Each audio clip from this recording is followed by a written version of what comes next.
We have had nearly 100 cards revealed today from the upcoming Attack on Titan set, and I want to talk you guys through my favorites. And to kick things off, I've got an exclusive ultra rare reveal for you. Uplifting Bond. 3 diff on the life symbol. Response once per turn after you play an attack, gain 1 health. If that attack deals damage, it does not count towards progressive difficulty this turn. This foundation is not unique. You can have multiples of it. You can use a card like Canister Creation Strike to build in another. It also doesn't say non-throw. So if you want to guarantee damage on that first attack this turn to really get the best value out of not counting towards progressive, you can play a throw and use this. Very, very good in Ymir, where when you're gaining health, that's also equaling damage as long as you've transformed into your Titan side. I see this being a very, very good foundation. All right, my favorites. Oh, we got the alt art variants here. I assume this is the Pearl and the Obsidian alt arts, where you're really getting a look at this art as if it's straight from the manga. You know, it's more black and white and less colored in here. And then we've had just tons of reveals today. I'm going to quickly take you through about 20 cards that I really enjoy, like my favorites that I've seen so far. We got Marco's Potential, flip, it's on the air symbol. After one of your foundations is destroyed, clear 1 card from your card pool. If the foundation was destroyed by a rival effect, draw 1 card. I really like this personally in my Levi deck that I made a deck profile on just about a week ago. But if you use a card like Go for the Win, you can go for the win, destroy a foundation in your stage, then you can respond Marco's Potential and clear a card from your card pool. So not only have you built in 2 ready foundations with Go for the Win, you've also cleared a card from your card pool. It's going to also work really well with like Risky Encounter in that Levi deck, but the air symbol's just getting a ton of ways to clear your card pool very, very efficiently. Next up, Knockdown Blow. We're seeing a lot of these very high difficulty attacks that also check 4s. But this one is high, but it's not really high difficulty because it's a 7 diff, 7 high 7, 4 check. Your next check to play a backup or shift attack gets +3. If you play a shift attack this way, it also gets +3 damage. So if you think about the +3 subtracting from its difficulty, this is really like a 4 difficulty attack. That's a 7 high 7, sometimes like a 7 high 10. That's kind of crazy. So we knew that with all these high difficulty attacks, they would be giving us ways to help pass those checks a little easier. And this is one of my favorite ways in the reveals that I saw today. Next up, the Intensity of Mikasa Ackerman. Mikasa's been one of the best characters in the set, and this gives her what she lacked. What she lacks right now is just damage pump, right? She's very efficiently giving things speed, clearing her card pool. She can play every attack she draws, but she's just not giving things enough damage. And of course, we have very, very beefy 6-handers this set. Well, this says sacrifice. If this is the only attack in your card pool, it always will be with Mikasa. It gets +X damage. X equals its printed speed, max 6. Well, max 6 sounds perfect for a Walk the Dog, and it's on the air symbol. So you can play a Walk the Dog, sacrifice this, and now you got a 12 damage Walk the Dog. You know, maybe you're adding like 4 speed on that with Mikasa. This could be like your 5th attack that turn. It's a 10 low 12 Walk the Dog. Bonus response if you're Mikasa, since you're air and fire. After this card is sacrificed, if your rival has 8 or more foundations, add this card to your hand. So you sacrifice it and then you just add it to your hand, because one of the big things Mikasa is doing is discarding cards to clear her card pool. And so this is also helping fuel your hand in that sense. Very, very good foundation for Mikasa. Gas Propellant, a very neat asset. Sacrifice. Your attacks this turn get +1 speed. Your rival's attacks this turn get -1 speed. So it's versatile in that sense, whether you need it for offense or on defense. And you can commit it and spend a momentum. After you play a card with a breaker ability, its breaker rating gets +2. So if you play a breaker 2 card, you commit this and spend a momentum, you get to say breaker 4. Or if you use this with like Big Fist Bash, you're getting to say breaker 5. That's kind of nuts that like it's not just adding breaker to a non-breaker card. It's saying your breaker is now going to be minimum breaker 3, maybe breaker 4 or breaker 5. And the top enhance is, I think, justifying enough for the asset just on face. Maintain distance. We're seeing a lot of cards today revealed that are 3 difficulty or 2 difficulty attacks. So in the same way that these Titans are getting these big 7, 8, 9, 10 difficulty attacks, a lot of the scouts especially on like the air and order symbol, it seems, are getting these 3 and 2 difficulty attacks. This one is 3 high 4, combo with a 3 difficulty. During this attack, your rival's enhanced abilities have an additional cost of commit 1 foundation. Anytime your rival wants to play interaction on this attack, they have to stun 1 effectively, meaning that this could be like a stun 3, stun 4, 3 difficulty attack. I think that's going to be quite powerful, or it's just encouraging your rival not to play any interaction, which is also good for you. And we have Besiege, another 3 difficulty, 3 mid 4. This attack can only be blocked by cards with a printed block modifier of 3 or greater, and it scales when your opponent builds into deadlock. This attack is plus 4 damage. So now you've got an 8 damage, 3 difficulty move. I really like these cards that say they have to be blocked by something 3 block modifier or greater, because typically when your rival is sculpting for defense, they're going to keep their cards in hand that are 1 block mods or 2 block mods, and they're going to build down their foundations with 3 block mods. And this is telling your rival that they just can't do that. Otherwise, they're not going to be able to block your attack. Nullifying Force, flip after an attack is played, its damage cannot be modified. You know, we've seen Always Cool be a very strong defensive card, and that has to be destroyed. This doesn't have to be destroyed. It just has to be flipped. I think there's definitely going to be room for this, especially in Spotlight, where I'm not seeing nearly as strong of defense as we have in the standard format. Jaws of Life, 4 high 4. You may sacrifice 1 foundation with difficulty of 2 or greater. If you do, build the top 2 cards of your deck face down committed. This might not seem like much on initial read, but it does have the life symbol, which shares with Overhaul. Overhaul can play this on all his all his symbols. You could sacrifice a committed 2 diff, build the top 2 committed, and you could be building in like an attack, building in something that you might need later. It's probably not that powerful in the end. I just think it's a neat card, neat design. Incapacitating Strike, 3 mid 5.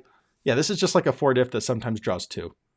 Not much more to say here. If you have 3 or more attacks in your card pool, draw a card. If your rival has 8 or more foundations, draw a card. Horrifying Realization. Flip. Each player discards a card and draws 1 card. If your rival discarded a foundation this way, they commit 1 foundation. I really like the idea of this. Basically, you're trying to mess up your rival's sculpt, right? You're getting to discard a card and draw a card to try and get, assuming more attacks, right, into your hand. And then your rival has to discard something. And if they don't discard an attack, like if they discard a foundation, then they're going to have to stun 1. So you're encouraging your rival to discard the attacks that they're trying to sculpt into their next turn. I like that for a 1 difficulty at form speed. I think that's really, really good. It's like Award the Victor. It's like, I can't remember the name of it, but it combos well with Award the Victor. Award the Victor, stack your deck with the attack that just dealt damage. Now you get to form Horrifying Realization and draw the card that you just stacked with Award the Victor. Seize the Opportunity, 4 high 3. Look at the top 4 cards of your deck. You may reveal 1 attack with difficulty of 3 or less and add it to your hand. Put the rest on the bottom in a random order. I just think this is neat that we're getting this look at the top 4 cards. And it's going along with this 3 difficulty game plan, but it's not a 3 difficulty attack itself. I'm not sure it's going to end up seeing play. I just thought it was interesting that I just had a conversation with Sam where we did an orange card, blue card episode. And he talked about how other card games are using this type of idea a lot more. This like look at X number of cards on your deck and then add 1 to your hand, put the remaining on the bottom of your deck. So it's just interesting that we were talking about that. And then I went and looked at the upcoming reveals. And here we have a card doing exactly that, kind of drawing a card in a way that we don't have a lot of in this game. Follow-up Barrage, a 2 difficulty attack, 3 high 1. This attack gets 1 damage for each attack with printed difficulty 3 or less in your card pool. So this could very easily be like a 2 difficulty attack, 3 high 6. That's 9 stats on a 2 diff. I think that's pretty good. It's interesting at least. Extermination Shot, not too much about this attack. I just like the art of him smacking off someone's head. Bertholt's Envy. Form, flip, draw 2 cards, and discard 2 random cards. Another really cool form, 1 diff, draw foundation. I'm going to get this mixed up all the time with horrifying realization. I'm never going to know which is which for forever, because they're both pink cards with Berthold, where you're drawing and then you're discarding in some way.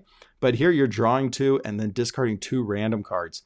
So if you're looking for attacks and you have a hand of like 5 foundations, you can say, okay, I'll flip, let's draw 2 and discard 2 random.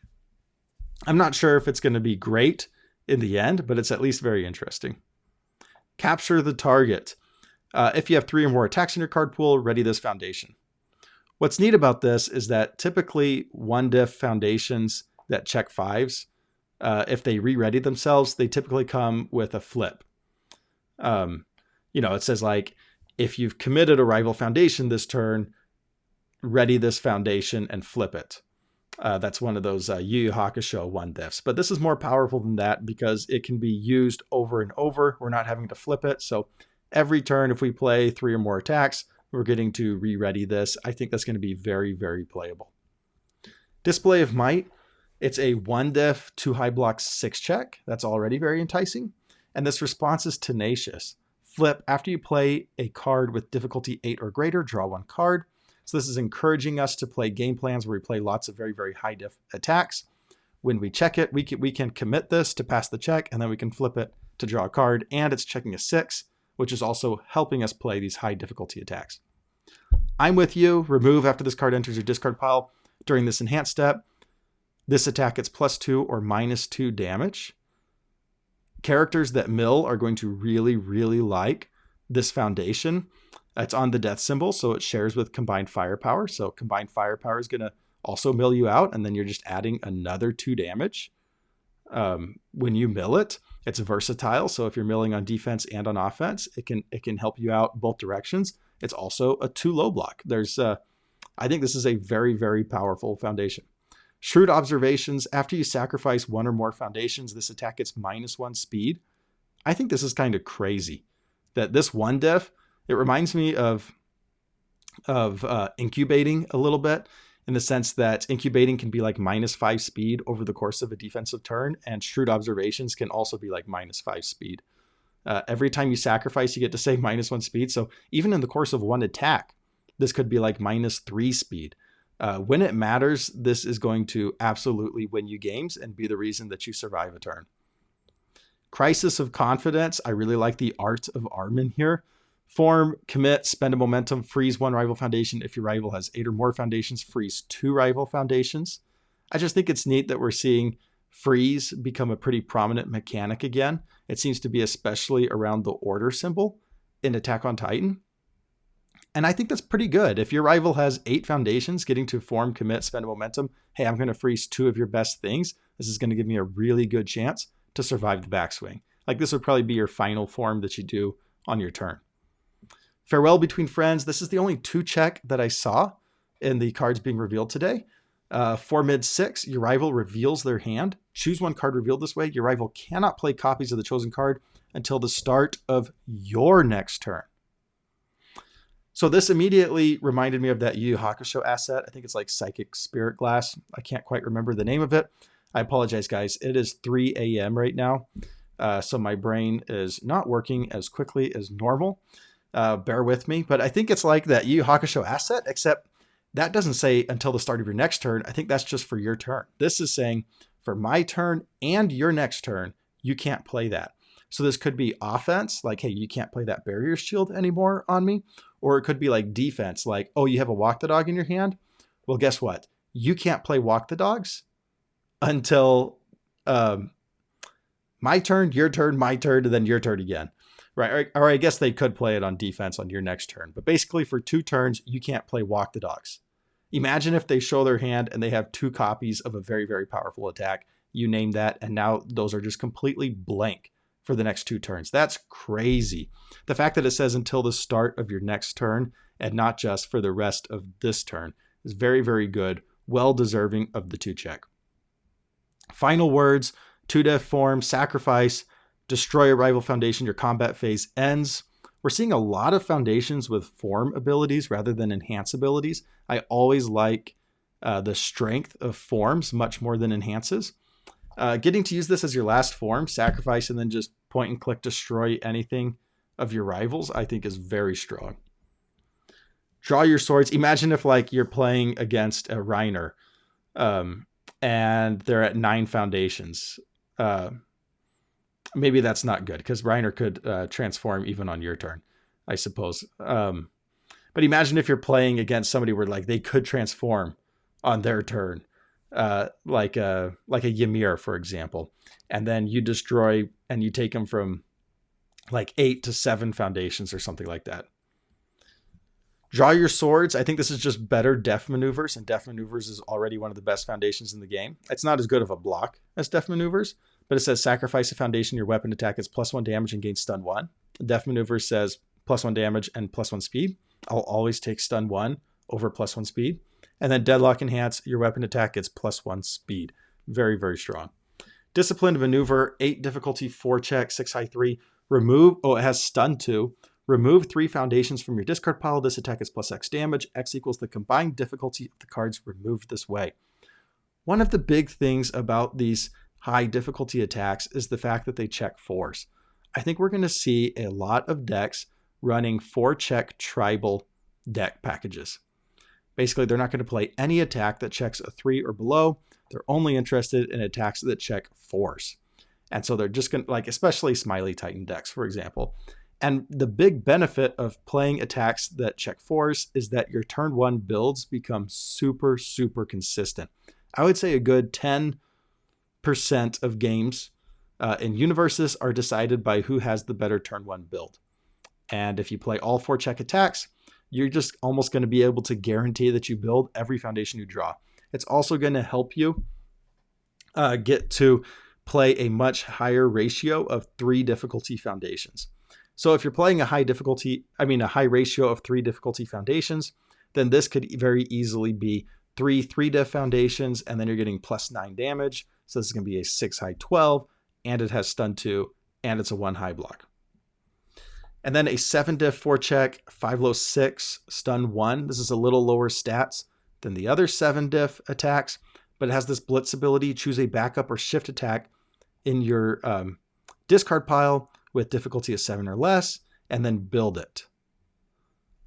That's pretty neat that while this isn't a shift attack itself, you can immediately build in like a Smiley Titan, for example, and then you can form on the Smiley Titan and say your rival has to attack Smiley Titan with their first attack their next turn. Right, if you play the Smiley Titan attacks, then it transforms, but you're not able to use the form ability until your next turn. Whereas if you use this, you can immediately use the Smiley Titan form ability. You just get the benefit of getting that shifted back up into your stage right away. I think that's pretty neat. I'm not sure it's going to end up being good enough with these low stats on a 7-diff attack, but it's something. Yeah, and that's it. Those were my favorite cards revealed today. I think this was only like 20 of them, so there's probably an additional like 75 or 80 other content creators are also getting ultra rares. I'm not sure if those are getting posted to the art gallery at the same time as all of these rares, commons, and uncommons, but they might be. So go and check out the art gallery. I'll put a link to the art gallery in the description of this video. But by now, I think we've had 200 cards from the 300 card set revealed so far. So, we're getting a much, much better idea of what this set is going to look like. And let me know which of these cards is your favorite. Which of these cards is absolutely busted or is going to be really, really fun in the deck that you're making? Or are there any cards in the card gallery that aren't ultra rares? Because I've only seen my ultra rare. I haven't seen the other content creators' ultra rares. But are there any cards that I didn't talk about here that are actually crazy? So go and check out the art gallery. I really appreciate you guys. I'll see you next time.